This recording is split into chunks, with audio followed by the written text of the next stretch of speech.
Hello dear students. देखिए हमारी 7.3 प्रश्नावली चल रही थी और 7.3 के हमने 2 क्वेश्चन कर लिए थे। आज हम इसका तीसरा क्वेश्चन करेंगे।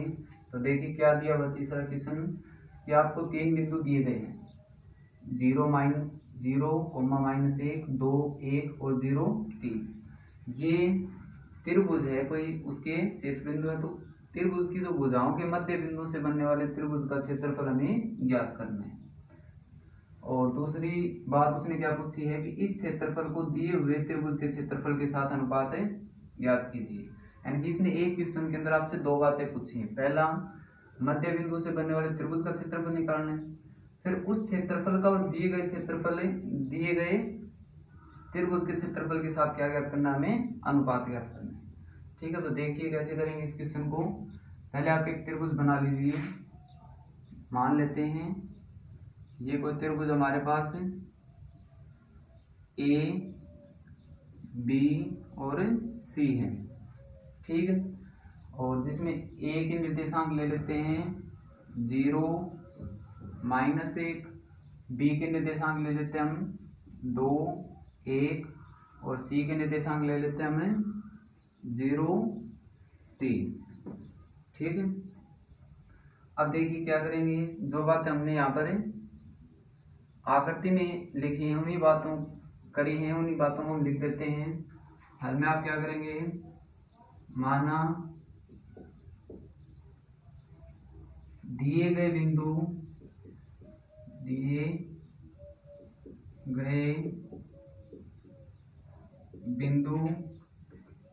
ए को मान लेते हैं 0, -1, बी मान लेते हैं 2, 1 और सी मान लेते हैं 0, 3। ये हमारे त्रिभुज ए बी सी के शीर्ष बिंदु हैं।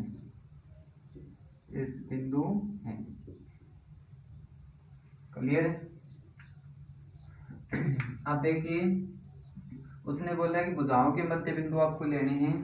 तो मान लेते हैं जो ए बी भुजा है उसका मध्य बिंदु डी है, बी सी जो भुजा उसका मध्य बिंदु ई है और ए सी जो भुजा उसका मध्य बिंदु हमारा एफ है। क्लियर है।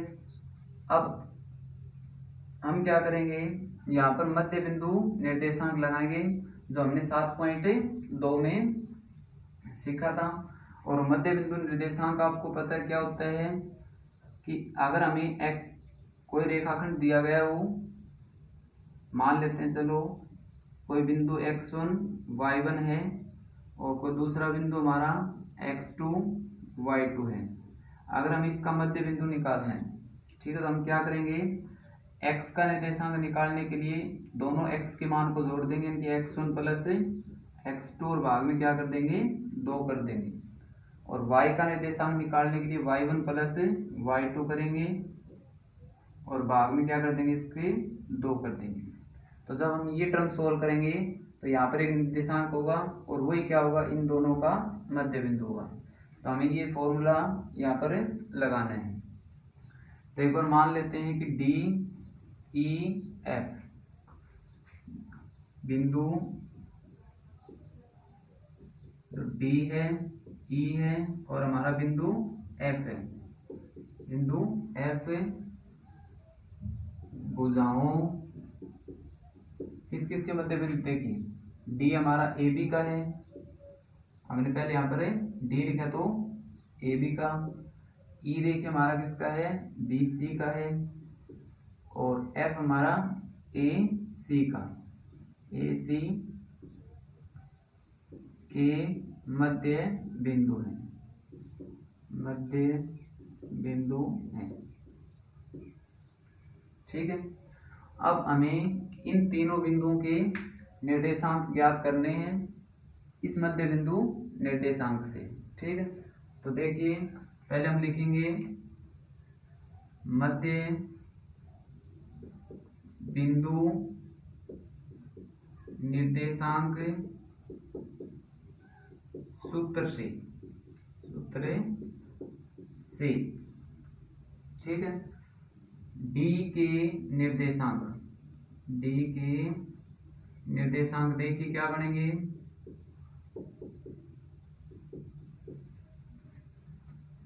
ए और बी। सिर्फ इन दो बिंदुओं को देखेंगे और इनमें हम देखिए ये फॉर्मूला लगाते हैं, तो x1 प्लस x2, तो हमारा पहला 0 प्लस 2 भाग में क्या करेंगे, 2 करेंगे। फिर देखिए हमारा y का कैसे निकालते हैं, y1 प्लस y2 भाग में 2, तो -1 प्लस 1, -1 हमारा y1 का मान है प्लस y2 का मान है 1, और भाग में क्या कर देंगे, 2 कर देंगे। अब देखिए इन टर्म को सोल्व करते हैं, 0 प्लस 2 करेंगे तो हमारा 2 आएगा, और 2 के भाग में 2 है, 2 भाग में 2, दोनों कट कर कितना बना देंगे, 1 बना लेंगे। तो यहाँ पर x का मान क्या मिल जाता है हमें, 1। अब इसकी बात करते हैं, ऊपर देखिए -1 प्लस 1 दोनों सेम है, तो कटकर ऊपर 0 बन गया, और 0 भाग में 2, यानी कि 0 के भाग में कुछ भी हो पूरी टर्म हमारी क्या बन जाएगी, 0 बन जाएगी। तो जो d का निर्देशांक है वो हमें मिल जाता है 1, 0। इतना क्लियर है। अब देखिए आगे f के निर्देशांक, f के निर्देशांक, और f के निर्देशांक के लिए देखिए हम क्या करेंगे, सॉरी पहले हम e का निकालते हैं। तो e के निर्देशांक के लिए b और c बिंदु को देखेंगे, और b और c पर हमें ये मध्य बिंदु निर्देशांक लगाएंगे। तो e में x का मान निकालने के लिए x1 प्लस x2, यानी कि 2 प्लस 0, 2 प्लस 0, और भाग में हम क्या करेंगे, 2 करेंगे। y के लिए देखिए y1 प्लस y2, 1 प्लस 3 भाग में आपका 2। अब इसको सोल्व करते हैं, 2 प्लस 0, 2 में 0 को जोड़ेंगे तो 2 रहेगा, और 2 भाग में 2 करेंगे तो हमारा कितना आ जाएगा, 1 आ जाएगा। 1 और 3 हमारा 4 होता है, 4 भाग में 2 करेंगे तो हमारा कितना आएगा, ये 2 आएगा। क्लियर है। तो हमारा जो ई का निर्देशांक है वो मिल जाता है हमें 1 और 2। ठीक है। अब बात करते हैं एफ की। एफ के निर्देशांक देखिए, एफ के निर्देशांक कैसे ज्ञात करेंगे, ए और सी बिंदु को लेंगे, और यहाँ पर देखें जो x1 और x2 का मान है दोनों को जोड़ देंगे, x1 plus 0 plus 0, x1 plus x2, और भाग में हमारा 2 कर देंगे। y1 प्लस y2, -1 प्लस 3, भाग में हमारा 2। अब इन टर्म को सोल्व करते हैं, तो 0 प्लस 0 हमारा 0, और 0 के भाग में कुछ भी हो जाए वो टर्म हमारी क्या हो जाती है, 0। -1 प्लस 3 कितना बचा हमारा, 2, और 2 भाग में 2 करेंगे तो कितना आएगा हमारा, 1। ठीक है। तो जो F बिंदु है उसका निर्देशांक हमें मिल जाता है 0, 1। ठीक है। अब हम क्या करेंगे, इन तीनों बिंदुओं को मिला देते हैं, और जब तीनों बिंदुओं को मिलाते हैं तो हमें एक त्रिभुज मिली है DEF। क्लियर है। और अब हमें इस त्रिभुज DEF का क्या निकालना है, क्षेत्रफल निकालना है। और त्रिभुज का क्षेत्रफल निकालने का फॉर्मूला हमने कल पढ़ा था, और फॉर्मूला क्या पढ़ा था हमने, 1/2 इंटू में, जैसे मैंने लिख दिया है, x1 into y2 minus y3 plus x2 y3 minus y1 plus x3 into y1 minus y2। उस फॉर्मूले को लगाएंगे और इसका क्षेत्रफल निकालते हैं। तो यहाँ पर कर लिए आपका, इसलिए त्रिभुज DEF का क्षेत्रफल। ठीक है। फॉर्मूला लिखें पहले, 1/2 x1 इंटू में आपका y2 minus y3 plus x2 y3 minus y1 plus x3 y1 minus y2, और इस ब्रैकेट को कर देंगे हमें बंद। अब इसके अंदर देखिए मान रखते हैं, और मान रखने के लिए मान लेते हैं जो तीनों बिंदु दिए गए हैं उसमें आपका x1 डी वाले में से लेते हैं 1 और y1 हमारा 0, ई में से लेते हैं x2 हमारा 1 और y2 2, f में से लेते हैं हम x3 हमारा 0 और y3 हमारा 1 है। ठीक है, तो इसलिए आपका त्रिभुज DEF का क्षेत्रफल देखिए क्या आएगा, मान रख देते हैं सारे 1/2। x1 का मान देखिए क्या हमारा 1, मान रखने में कोई गलती ना करें, y2 माइनस y3 यानी कि 2 माइनस 1 प्लस x2 का मान देखिए हमारा कितना है 1 है, y3 का मान है 1 माइनस y1 का मान है 0 प्लस x3 का मान है 0 हमारा, y1 minus y2 0 minus y2 का मान कितना है 2, और ब्रैकेट को हमें बंद करते हैं। अब देखिए इस टर्म को सोल्व करते हैं, 2 में से 1 को घटाएंगे तो 1 बचे, और 1 की जब 1 के साथ गुणा करें तो हमारा क्या आएगा 1 प्लस 1 माइनस 0, 1 बचे, और 1 की जब 1 के साथ गुणा करें तो 1, और 0 के साथ किसी भी टर्म की गुणा करते हैं तो पूरी टर्म हमारी क्या हो जाती है 0। तो अब यहाँ पर देखिए अंदर जोड़ते हैं तीनों टर्म को, 1 प्लस 1 हमारा 2, और 2 प्लस 0 2 ही रहेगा, तो 2 की इसके साथ 1 के साथ गुणा करें तो ऊपर कितना बन गया 2 भाग में 2, और ये हमारा कटकर कितना आ जाएगा 1। अब क्षेत्रफल है त्रिभुज का, तो हम क्या लगाएंगे इसके पीछे वर्ग मात्रक लगाएंगे। क्लियर है? तो इसने जो पहली बात पूछी थी कि मध्य बिंदु से बनने वाले त्रिभुज का क्षेत्रफल क्या है, तो वो क्या हमारा 1 वर्ग मात्रक है। क्लियर है? अब इस त्रिभुज के क्षेत्रफल का और दिए गए त्रिभुज ABC के क्षेत्रफल का हमें क्या ज्ञात करना है, अनुपात ज्ञात करना है। तो उसके लिए हमें त्रिभुज ABC का क्षेत्रफल है और निकालते हैं। ठीक है, और बोर्ड को साफ करना पड़ेगा, तो इसलिए मैं त्रिभुज DEF का जो क्षेत्रफल है उसको साइड में लिख लेता हूँ।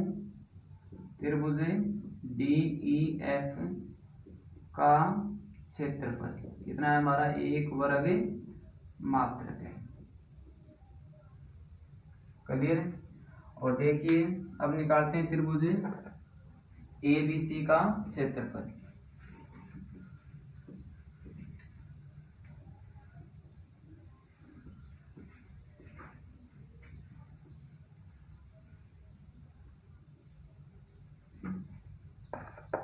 तो त्रिभुज ABC का हमें क्षेत्रफल ज्ञात करना है, तो इसकी क्या करेंगे हमें त्रिभुज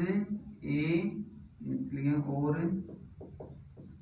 त्रिभुज ABC का क्षेत्रफल, तो उसके लिए वही फॉर्मूला हम लगाएंगे 1/2 ब्रैकेट शुरू करेंगे, x1 इंटू में आपका y2 minus y3 plus x2 y3 minus y1 plus x3 y1 minus y2, और ब्रैकेट को बंद कर देंगे। अब हमें देखिए इस फॉर्मूले में मान रखने हैं, तो मान के लिए हम क्या करेंगे, यहाँ पर x1 y1 x2 y2 और x3 y3 के मान लिख लेते हैं। तो मान लेते हैं जो हमारा बिंदु A है उसमें आपका x1 0 है और y1 जो है वो हमारा -1 है। जो हमारा बिंदु B है उसमें आपका x2 का मान है 2 और जो y2 का मान है वो 1 है। क्लियर है? और अब जो बिंदु हमारा C है उसमें x3 का मान है 0 और y3 का मान है कितना हमारा 3 है। अब इन 6 मान को हमें इसके अंदर रखेंगे, तो देखिए हमारा क्या बनेगा 1/2 x1 का मान देखिए कितना है 0 माइनस ब्रैकेट में y2 माइनस y3 करते हैं तो y2 1 और y3 का मान है 3 है, तो 1 माइनस 3 प्लस x2 का मान देखिए हमारा कितना है 2। अब y3 minus y1 y3 minus y1।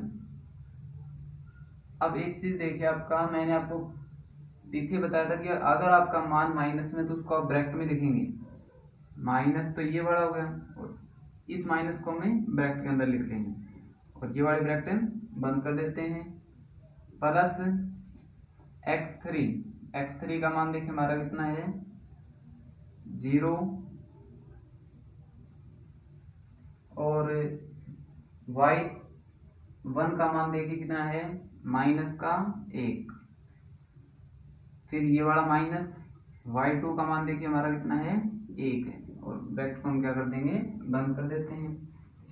अब आगे देखिए 1/2 जीरो के साथ इस टर्म की गुणा हो रही है, तो जीरो के साथ किसी भी टर्म की गुणा होती है तो क्या बन जाता है हमारा 0 प्लस, यहाँ पर देखिए माइनस और माइनस की गुणा जब करते हैं तो प्लस बनता 3 और 1 हमारा कितना हो जाएगा 4, और उस 4 की जब 2 के साथ गुणा करेंगे तो 4 दूने हमारा कितना हो जाएगा 8 प्लस, यहाँ पर भी देखिए जीरो के साथ इस टर्म की गुणा हो रही तो ये पूरी टर्म क्या बन जाएगी हमारी 0।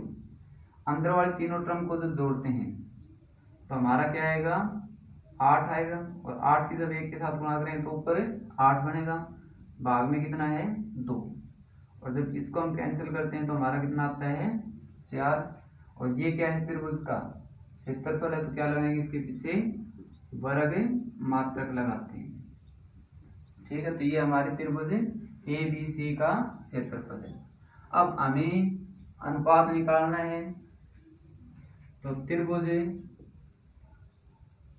DEF व त्रिभुज ABC दोनों त्रिभुजों के क्षेत्रफलों का अनुपात है, क्षेत्रफलों का अनुपात। देखिए त्रिभुज इसलिए आपका त्रिभुज DEF जो पहले वाला त्रिभुज है वह त्रिभुज ABC जो ये बड़े वाला त्रिभुज है के क्षेत्रफलों का अनुपात देखिए, और अनुपात निकालने के लिए हम क्या करेंगे दोनों के क्षेत्रफलों को भाग कर देंगे। तो पहले हमने DEF लिखा तो DEF का क्षेत्रफल कितना है 1 है, भाग में ABC हमारा कितना है 4 है, तो 1/4, और यही हमारा क्या आ जाएगा अनुपात आ जाएगा 1:4। क्लियर है, तो ये दो काम हमें इस क्वेश्चन के अंदर करने थे। तो आशा करता हूँ आपने इस क्वेश्चन को अच्छी तरह से समझ लिया होगा। अब अगली वीडियो में हम इसका क्वेश्चन नंबर 4 करेंगे। ठीक है, तो इस क्वेश्चन को आप अच्छी प्रकार से कर लीजिएगा।